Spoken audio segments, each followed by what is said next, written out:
വെറും 10 മിനിറ്റ് കൊണ്ട് നമുക്ക് നല്ല ഒരു അടിപൊളി പയറ് പുളിച്ചാറ് ഉണ്ടാക്കിയാലോ.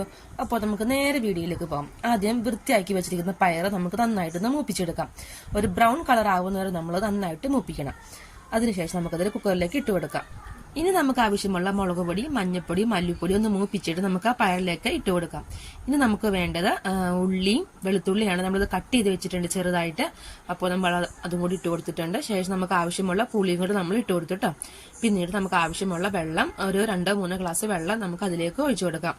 പിന്നീട് ആവശ്യമുള്ള ഉപ്പ് ഇട്ട് നന്നായിട്ടൊന്ന് മിക്സ് ചെയ്യണം. ഇതെല്ലാം കൂടി നന്നായിട്ട് മിക്സ് ആക്കിയ ശേഷം നമുക്ക് വേവിക്കാൻ വെക്കാം. ഒരു 3-4 വിസിലും മതിയാവും കേട്ടോ.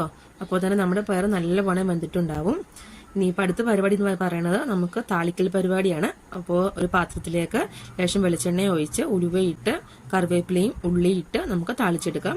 അപ്പോൾ നമ്മുടെ പയർ പുളിച്ചാറ് സെറ്റായി കഴിഞ്ഞിട്ടുണ്ട്. സംഭവം ഇത്രയേ ഉള്ളൂ. 10 മിനിറ്റ് ഒന്നും വേണ്ട, അതിനുള്ളിൽ തന്നെ റെഡിയാവും. അപ്പോൾ നമ്മൾ പയർ പുളിച്ചാറിന്റെ കൂടെ, നമ്മുടെ ഈ ഭാഗത്തൊക്കെ പയർ പുളിച്ചാറിന്റെ കൂടെ കോമ്പിനേഷൻ ആയിട്ട് വന്നത് നല്ല ഉണക്കമീൻ വറുത്തതാട്ടോ. അപ്പോൾ നമ്മൾ ചോറിൻ്റെ കൂടെ ഈ പയറ് പുളിച്ചാറ് ഒഴിച്ച് അതോടൊപ്പം നല്ല ഉണക്കമീൻ വറുത്തതും ഉണ്ട്. അപ്പോൾ എന്തായാലും സംഭവം സൂപ്പറായിരുന്നു കേട്ടോ. അപ്പം എല്ലാവരും ട്രൈ ചെയ്ത് നോക്കുക. അപ്പോൾ വീഡിയോ ഇഷ്ടമായാൽ ലൈക്ക് ചെയ്യാനും സബ്സ്ക്രൈബ് ചെയ്യാനും മറക്കണ്ട. താങ്ക്